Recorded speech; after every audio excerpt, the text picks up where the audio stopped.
راكم تسمعوا لي في القماشة. هذا هو البوراك اللي غادي تعتمدوه هذا رمضان. بنين وساهل ماهل، ماشي تواعر ومفرمج لداخل، فيه واحد البنة ما تندموش عليه. غير جربوه. سلام، كيراكم دايرين؟ ان شاء الله تكونوا بخير وعلى خير. دوك جيت لكم للصح والمفيد. غادي نبدي لكم في الوصفه.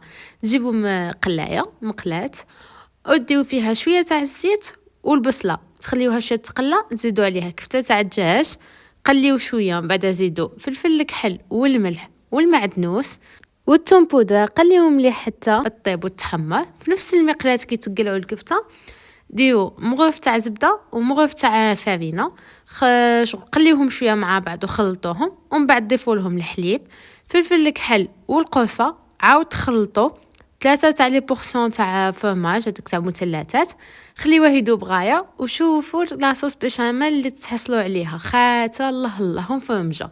من بعد ضيفوها للحشو. في الضربه الاولى تكون عندكم هكا شويه ليكيد، من بعد مع الحشو غادي تقبض روحها، ما غاديش تقعد لكم كيما هكا، كي تبرد غادي تجمد.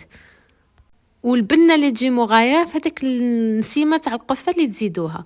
من بعد تجيبوا داك الفرماج لي نورمال يتباع كيما تاع الكاشير، انا نسميه فرماج الكاشير. تبشروه شويه. انا نستعمل الديول تاع جداتي، كل واحد واش يستعمل.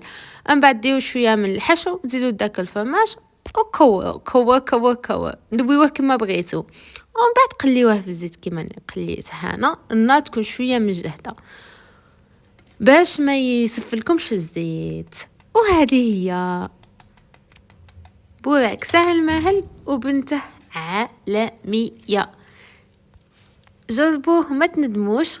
وتاني تعتمدوا هاد الوصفه في رمضان. اتهلاو في روحكم، ما تنساوش تخليو لي وانا نقول رايكم في لي كومونتير كي جاتكم الوصفه، واللي عجبته الوصفه يخبطني بجام او كومونتير علاش لا.